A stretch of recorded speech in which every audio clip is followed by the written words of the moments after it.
আসসালামু আলাইকুম। বাংলা সংবাদে সবাইকে স্বাগত জানাচ্ছি। আমি চিন্তিয়া হক। শুরুতেই সংবাদ শিরোনাম। বাংলাদেশের মানুষের আচরণে কষ্ট পেয়েছেন শেখ হাসিনা। সন্ত্রাসী সংগঠন হিসেবে আওয়ামী লীগকে নিষিদ্ধের দাবি অলির।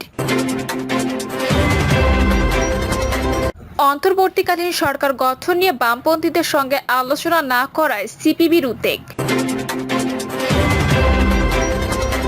আওয়ামী লীগের ভবিষ্যৎ কি, যা বললেন সজীব ওয়াজেদ জয়। এবং সর্বশেষ জানাবো হাসিনার পদত্যাগে গণতন্ত্রের নতুন ঢেউ দেখবে বাংলাদেশ। শুনছিলেন সংবাদ শিরোনাম, এবারে বিস্তারিত। অন্তর্বর্তীকালীন সরকার গঠন নিয়ে বামপন্থীদের সঙ্গে আলোচনা না করায় সিপিবির উদ্বেগ। অন্তর্বর্তীকালীন সরকার গঠনে দেরি এবং এ বিষয়ে এখনো বাম প্রগতিশীলদের সঙ্গে কোনো আলোচনা না করায় উদ্বেগ প্রকাশ করেছে বাংলাদেশের কমিউনিস্ট পার্টি।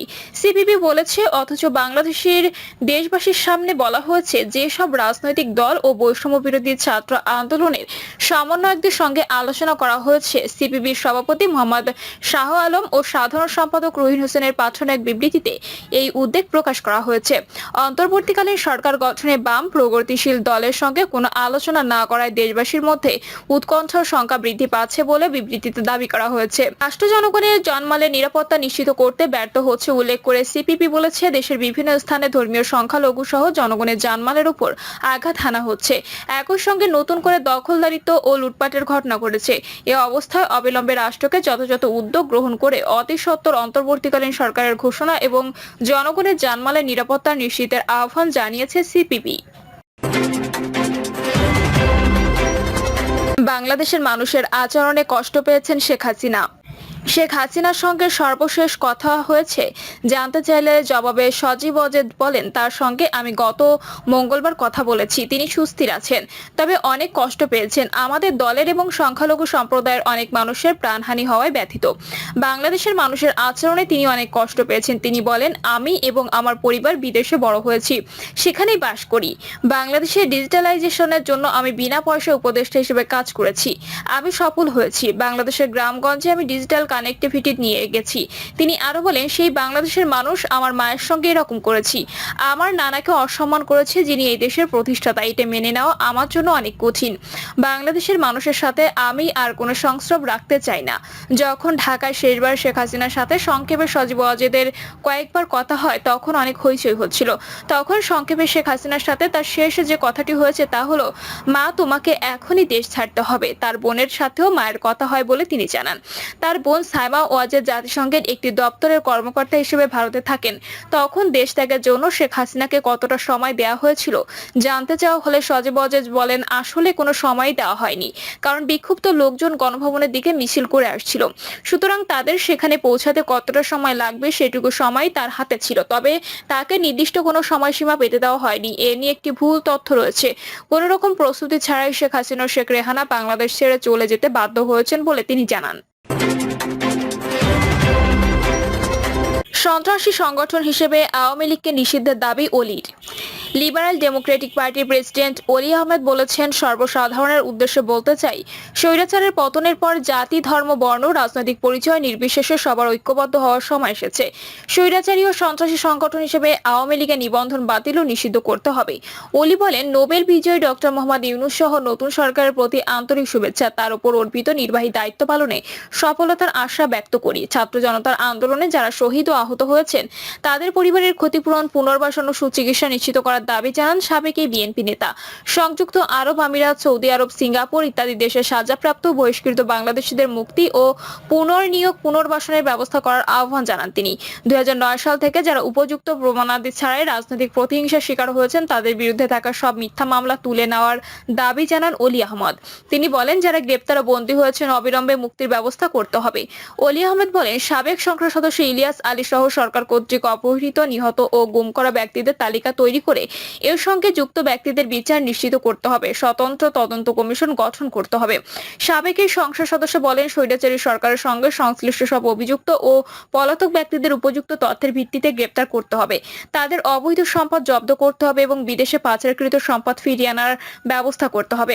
তিনি বলেন, বাংলাদেশের স্থল, জল বা বিমানবন্দর দিয়ে যেন কোনো অভিযুক্ত ব্যক্তি পলায়ন করতে না পারে, একই সঙ্গে অপরাধীরা যেন অনুপ্রবেশ করতে না পারে সেই ব্যবস্থা করতে হবে। আওয়ামী লীগের ভবিষ্যৎ কি, যা বললেন সজীব ওয়াজেদ জয়। বাংলাদেশের সাবেক প্রধানমন্ত্রী শেখ হাসিনার ছেলে ও সাবেক তথ্য প্রযুক্তি বিষয়ক উপদেষ্টা সজীব ওয়াজেদ জয় বলেছেন, কোটা আন্দোলন যে সরকার উৎখাতের দিকে গড়াবে সেটি তারা কেউ ধারণা করতে পারেনি। বিবিসির দক্ষিণ এশিয়া সম্পাদক ইথিরাজন আনবারাসনকে দেওয়া একটি দীর্ঘ সাক্ষাৎকারে সজীব ওয়াজেদ সেই সময়কার পরিস্থিতি, বাংলাদেশের বর্তমান অবস্থা নিয়ে তার মতামত এবং কোটা আন্দোলন থেকে সরকার পতন পর্যন্ত নানা বিষয়ে কথা বলেছেন। আওয়ামী লীগের নেতৃত্ব কে দেবে জানতে চাইলে সজীব ওয়াজেদ বলেন, দল টিকে যাবে। 1975-এর পরে যখন বেশিরভাগ শীর্ষ নেতা কারাগারে ছিল তখনও দল টিকে গেছে। তিনি বলেন, এটা হচ্ছে আদর্শের দল, দেশের একমাত্র গণতান্ত্রিক দল যা স্বাধীনতার পূর্বে গণতান্ত্রিকভাবে তৈরি হয়েছে। বাকি দুটি দল সামরিক শাসকদের হাতে তৈরি দল, তাদের নেতা বের করে নেবে। কিন্তু এখন তারা আমাদের দল নির্মূল করার চেষ্টা করছে। নেতাকর্মীদের উপর হামলা হচ্ছে, তারা আমাদের মন্ত্রীদের খুঁজছে, অনেকে লুকিয়ে আছে, অনেকে বিদেশে চলে গেছেন। দেশে ফিরে সজীব ওয়াজেদের নেতৃত্ব দেওয়ার ইচ্ছা আছে কিনা জানতে চাওয়া হলে তিনি বলেন, সত্যি কথা বলতে এরকম কোনো ইচ্ছা নেই। জয় বলেন, এটা আমার পরিবারের জন্য তৃতীয় ধাক্কা। যেমন মানুষ তেমন নেতাই তাদের পাওয়া উচিত। এখন বাংলাদেশে রুল চলছে, সামনে যে নির্বাচন হবে হয়তো আওয়ামী লীগকে অংশ নিতে দেওয়া হবে না, হয়তো বিএনপি জামাত নির্বাচনে বিজয়ী হবে। বাংলাদেশের ভবিষ্যৎ আসলে অন্ধকারাচ্ছন্ন। সজীব ওয়াজেদ জয় বলেন, কোটা আন্দোলন যে সরকার উৎখাতের দিকে গড়াবে সেটি তারা কেউ ধারণা করতে পারেনি। শেখ হাসিনা পদত্যাগের বিষয়ে 2-1 দিন আগে থেকে চিন্তা ভাবনা করলেও দেশ ছাড়ার ব্যাপারে কোনো প্রস্তুতিই ছিল না। এ সময় তিনি বলেন, বিক্ষুব্ধ লোকজন গণভবনের দিকে মিছিল করে পৌঁছাতে যতটা সময় লাগবে দেশ ত্যাগের জন্য শেখ হাসিনার হাতে সেটুকু সময় ছিল বলে তিনি জানিয়েছেন। তবে দেশ ত্যাগের জন্য নির্দিষ্ট করে দেওয়া কোনো সময় বেঁধে দেওয়া হয়নি, তিনি দাবি করেছেন। তিনি আরো বলেন, আমার মা কখনো বাংলাদেশ ছাড়তে চায়নি, তাকে আমাদের রাজি করাতে হয়েছে। তিনি পদত্যাগ করার পরিকল্পনা করেছিলেন, তিনি একটা ভাষণ দিতে চেয়েছিলেন এবং সংবিধান অনুযায়ী ক্ষমতা হস্তান্তর করতে চেয়েছিলেন, কিন্তু বিক্ষুব্ধ লোকজন গণভবনের দিকে মিছিল করার কথা ঘোষণা করলো। আমরা পরিবারের সদস্যরা তার কাছে অনুনয় করি যে তারা সহিংসতার জন্য আসছে, তারা হত্যা করতে পারে, তোমাকে নিরাপত্তার জন্য চলে যেতে হবে। হাসিনার পদত্যাগে গণতন্ত্রের নতুন ঢেউ দেখবে বাংলাদেশ। ছাত্র জনতার ব্যাপক বিক্ষোভের মুখে বাংলাদেশের প্রধানমন্ত্রীর পদ থেকে ক্ষমতাচ্যুত শেখ হাসিনা হেলিকপ্টারে করে ভারতে আশ্রয় নিয়েছেন। তার দেশ ছেড়ে চলে যাওয়ার পর অন্তর্বর্তীকালীন সরকার প্রতিষ্ঠার ঘোষণা দেওয়া হয়েছে, আর এর মাধ্যমে গত 1 দশকের বেশি সময়ের মধ্যে প্রথমবারের মতো নতুন একজন নেতা পেতে যাচ্ছে বাংলাদেশ। বাংলাদেশ সেনাবাহিনীর প্রধান জেনারেল ওয়াকারুজ্জামান হাসিনার পদত্যাগের খবর নিশ্চিত করেন এবং পরে নোবেল পুরস্কার বিজয়ী মোহাম্মদ ইউনূসের নেতৃত্বে অন্তর্বর্তীকালীন সরকার গঠনের কথা ঘোষণা করেছেন। সরকারি চাকরিতে কোটা পদ্ধতির বিরুদ্ধে ক্ষোভের কারণে গত কয়েক সপ্তাহ ধরে চলা শিক্ষার্থীদের সরকার বিরোধী বিক্ষোভের পর শেষমেশ দিন 2-1 আগে হাসিনা পদত্যাগ করেন। হাসিনা 2009 সাল থেকে বাংলাদেশে শাসন করেছিলেন এবং প্রায়শই তাকে স্বৈরাচারী হিসেবে বর্ণনা করা হতো। তার ক্ষমতায় থাকা সময়কালকে রাজনৈতিক বিরোধীদের গণগ্রেপ্তার এবং নিরাপত্তা বাহিনীর বিরুদ্ধে মানবাধিকার সম্পর্কিত নিষেধাজ্ঞার দ্বারা চিহ্নিত করা হয়েছিল বলে বার্তা সংস্থা এএপি বলেছে। বিশ্বের সবচেয়ে দীর্ঘমেয়াদী নারী সরকার প্রধানকে ক্ষমতাচ্যুত করার এই ঘটনা বাংলাদেশের জন্য কতটা তাৎপর্যপূর্ণ তা নিয়েও আলোচনা হচ্ছে। দেশের অন্তর্বর্তীকালীন নেতৃত্ব এখান থেকে অর্থাৎ বর্তমান পরিস্থিতি থেকে কোথায় যাবে এবং হাসিনার শাসনামলে যে গণতান্ত্রিক পশ্চাৎপদসরণ দেখা গিয়েছিল তা থেকে সরে আসতে পারবে কিনা সেই প্রশ্ন ঘুরপাক খাচ্ছে। ভাষ্যকাররা কি বলছেন? দ্য ইকোনমিস্ট বলেছে, হাসিনার রাজনৈতিক পরাক্রম এবং দীর্ঘায়ু নিরাপত্তা বাহিনীর নীরব সমর্থন এবং ক্রমবর্ধমান নিপীড়নের উপরই নির্ভর ছিল এবং গত মাস অবধি পরিস্থিতি দেখে মনে হয়েছিল শেখ হাসিনার ক্ষমতা বজায় রাখার ফর্মুলা হয়তো এখনো কাজ করছে। কিন্তু ছাত্র জনতার বিক্ষোভ শুরু হলে হাসিনা তার ক্ষয়প্রাপ্ত শাসনকে রক্ষা করার জন্য বড় আকারের রক্তপাত ঘটানোর সম্ভাবনার সম্মুখীন হন এবং শেষ পর্যন্ত তিনি তার নিজের অবস্থান ধরে রাখতে ব্যর্থ হন। এখন প্রশ্ন উঠেছে, তত্ত্বাবধায়ক বা অন্তর্বর্তীকালীন শাসনের পর দেশটিতে বিশ্বাসযোগ্য গণতান্ত্রিক ব্যবস্থা পুনর্গঠন করা যাবে কিনা। বলা হচ্ছে, ধর্মীয় সংঘর্ষ যে কোনো গণতান্ত্রিক উত্তরণকে বাধাগ্রস্ত করতে পারে। সেন্টার ফর পলিসি ডায়ালগের অর্থনীতিবিদ দেবপ্রিয় ভট্টাচার্য বিবিসিকে বলেছেন, ভারত সম্পূর্ণরূপে শেখ হাসিনা সরকারকে সমর্থন করেছে বলে অনেকে মনে বিশ্বাস রয়েছে। প্রতিবাদকারীরা ভারত এবং বাংলাদেশের হিন্দু নাগরিকদের মধ্যে কোনো পার্থক্য করে না, যার ফলে ইতিমধ্যে মন্দির এবং মানুষের উপর হামলা হয়েছে। হাসিনাকে ক্ষমতাচ্যুত করার সাথে সাথে ক্ষমতা শূন্যতা দেখা দিয়েছে এবং আইন শৃঙ্খলা বাস্তবায়নের কেউ নেই। নতুন সরকারকে ধর্মীয় সংখ্যালঘুদের রক্ষা করতে হবে। বাংলাদেশের ভবিষ্যৎ কি তা স্পষ্ট নয়। দ্য নিউ ইয়র্ক টাইমস বলেছে, হাসিনার পতনের পর রাষ্ট্রপতিকে নতুন সরকার গঠন করতে বলেছে সেনাবাহিনী। বাংলাদেশের সেনাবাহিনীর অতীতে অভ্যুত্থান এবং পাল্টা অভ্যুত্থানের ইতিহাস রয়েছে, তবে সাম্প্রতিক বছরগুলোতে সামরিক বাহিনী সরকারি বিষয়ে খুব কমই প্রকাশ্য ভূমিকা রেখেছে। বাংলাদেশের রাষ্ট্রপতি ছাত্র আন্দোলনকারীদের চাপের সাথে সেনাবাহিনীর অনুরোধে সাড়া দেন এবং হাসিনা দেশ ছেড়ে পালিয়ে যাওয়ার একটি পর দেশের সংসদ ভেঙে দেন। এতে করে অদূর ভবিষ্যতে বাংলাদেশের নতুন জাতীয় নির্বাচন অনুষ্ঠিত হওয়ার পথ সুগম হয়। অতীতে ক্রমাগত হাসিনার ক্রোধের শিকার হয়েছিলেন অন্তর্বর্তী সরকারের প্রধান হিসেবে দায়িত্ব নিতে যাওয়া মোহাম্মদ ইউনূস। তিনি ওয়াশিংটনে বলেছেন, বাংলাদেশের অতীতে কাল্পনিক নির্বাচন হয়েছে এবং আমাদের একটি বাস্তব নির্বাচন দরকার। এছাড়া হাসিনার পতনের পর সামরিক বাহিনী এখন মানুষের ক্রমাগত নিপীড়নের ভয়কে প্রশমিত করার চেষ্টা করছে।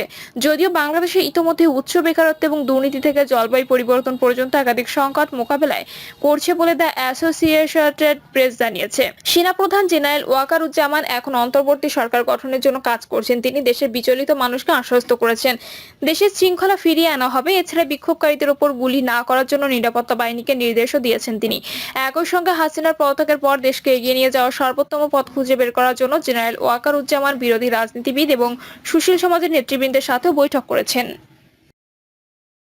প্রিয় দর্শক, এই ছিল এখনকার সর্বশেষ সংবাদ। আপডেট সব সংবাদ পেতে চ্যানেলটি সাবস্ক্রাইব করে বেল আইকনটি ক্লিক করে রাখুন।